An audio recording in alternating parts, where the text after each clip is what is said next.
Ukraine का रूस की ऑयल रिफाइनरी पर हमला हुआ है। हमले के बाद रिफाइनरी से काला धुआं उठता नजर आया। तो लगातार एनर्जी इंफ्रास्ट्रक्चर को निशाना बनाया जा रहा है इस जंग में। और रूस की ये ऑयल रिफाइनरी है जो कि इस वक्त धू धू कर जलती नजर आ रही है। रिफाइनरी से काला धुआं उठता नजर आ रहा है।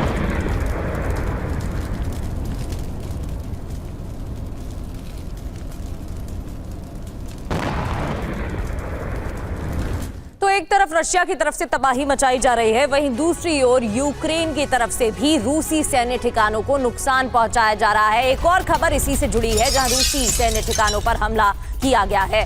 फोरपोस्ट ब्रिगेड का बड़ा ड्रोन अटैक, रूसी सेना के ठिकानों पर हमले की खबर है। तो फोरपोस्ट ब्रिगेड का बड़ा ड्रोन अटैक, यहां रूसी सैन्य ठिकानों को टारगेट किया गया है। तो क्या तबाही का नया चैप्टर शुरू हो गया है? ये जो हमले किए जा रहे हैं और ज्यादा आक्रामकता के साथ क्या संकेत दे रहे हैं? और वहीं रूस ने यूक्रेन पर बहुत जबरदस्त पलटवार किया है। कीव के बोरिस्पिल इलाके से खबर आ रही है, यहां पर मिसाइल अटैक हुआ है। हमले के बाद गैस स्टेशन में भीषण आग लग गई।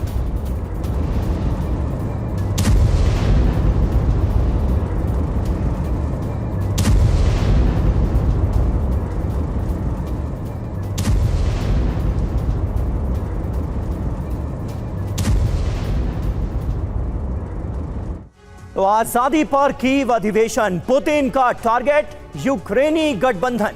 पूरी खबर विस्तार से आपके सामने रखने जा रहे हैं। 24 अगस्त की तारीख बहुत अहम है, बहुत इंपॉर्टेंट है। और माना यह जा रहा है कि ये जो ताजा हमले हमें देखने को मिल रहे हैं, हमलों की रफ्तार में जो इजाफा हुआ है, उसके पीछे भी एक वजह हो सकती है।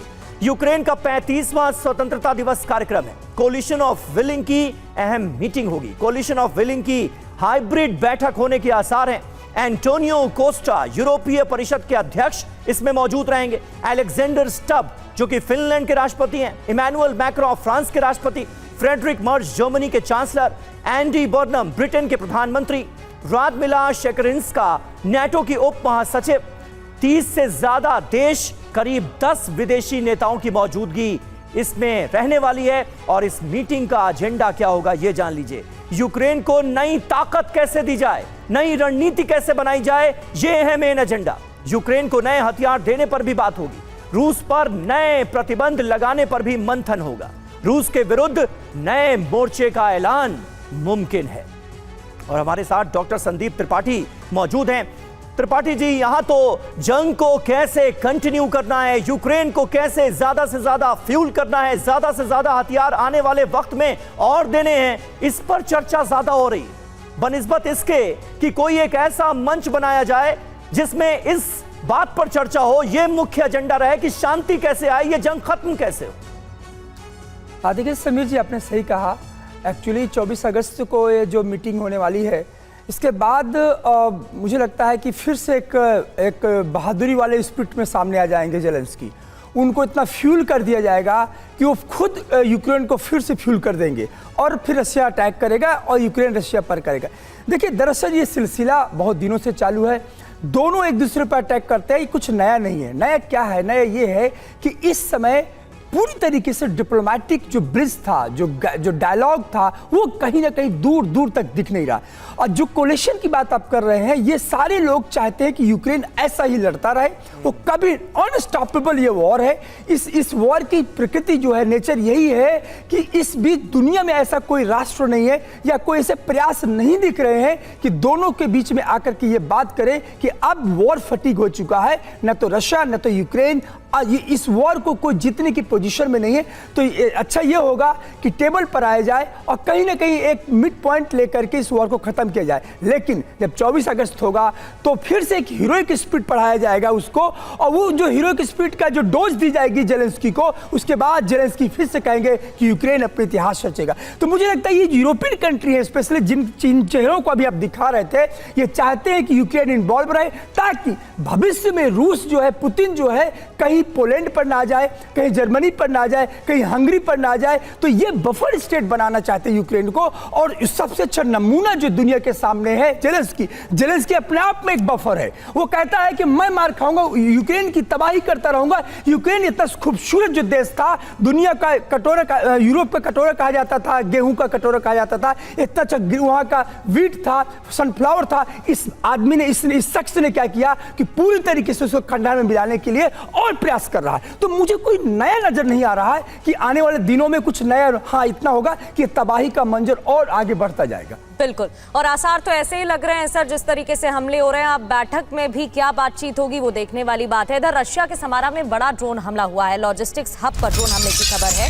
ओजोन लॉजिस्टिक्स पर अटैक, लॉजिस्टिक्स केंद्र में भीषण आग भी लगी है। तो रूस के समारा में लगातार तबाही की तस्वीरें मिल रही हैं। अलग अलग ठिकानों पर हमले हो रहे हैं। इधर लॉजिस्टिक्स हब पर भी ड्रोन हमले की खबर मिल रही है।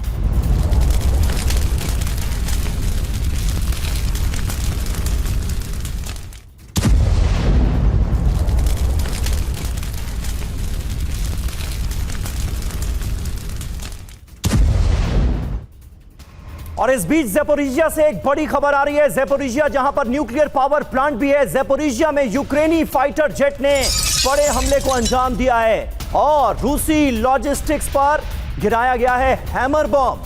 हमले में पूरी इमारत तबाह हो गई। ये देखिए तस्वीरें, हैमर बॉम्ब का कहर आपको नजर आएगा। लॉजिस्टिक हब पर किस तरह से बड़ा हमला अंजाम दिया गया है और ये इलाका ज़ेपोरिजिया का है।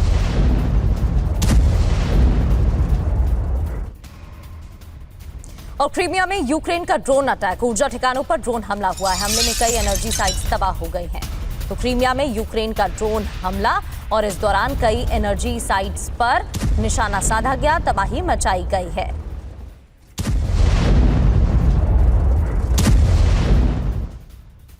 और वहीं यूक्रेन के ओडेसा एक पोर्ट सिटी है और वहां पर बड़ा ड्रोन हमला हुआ है। यूक्रेन के याक-52 विमान ने इसे इंटरसेप्ट किया। फायरिंग का रूस का गेरान ड्रोन तबाह कर दिया गया है। ये देखिए आप तस्वीरें, याक-52 विमान ने इस ड्रोन को इंटरसेप्ट किया और हमले से पहले ही इस ड्रोन को कर दिया गया तबाह।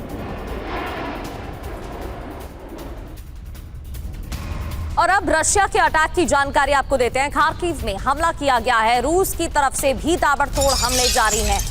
इधर हाईवे पर यूक्रेनी सैन्य वाहन को टारगेट किया गया। हमले में तबाह हुआ मिलिट्री व्हीकल।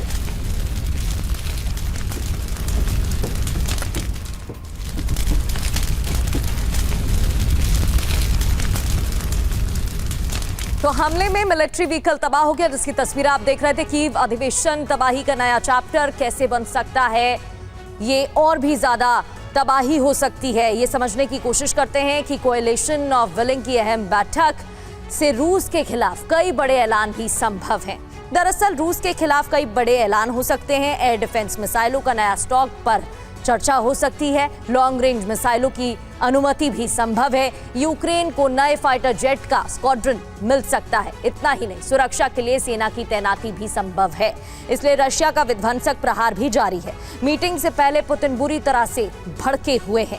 यूक्रेन पर रूस के लगातार तेज हमले हो रहे हैं। इस मीटिंग को लेकर major general Sanjay Meston sir, आप जानकारी दीजिएगा। लेकिन सर, यहाँ रूस की स्ट्रैटेजी में बदलाव देखने को मिला है। रूस की तरफ से पहले ताबड़तोड़ तरीके से हमले किए जाते हैं और सबसे कमजोर परत यूक्रेन की जो है सुरक्षा को लेकर, उस पर हमला किया जाता है, जिससे यूक्रेन के पास उभरने की क्षमता ही नहीं।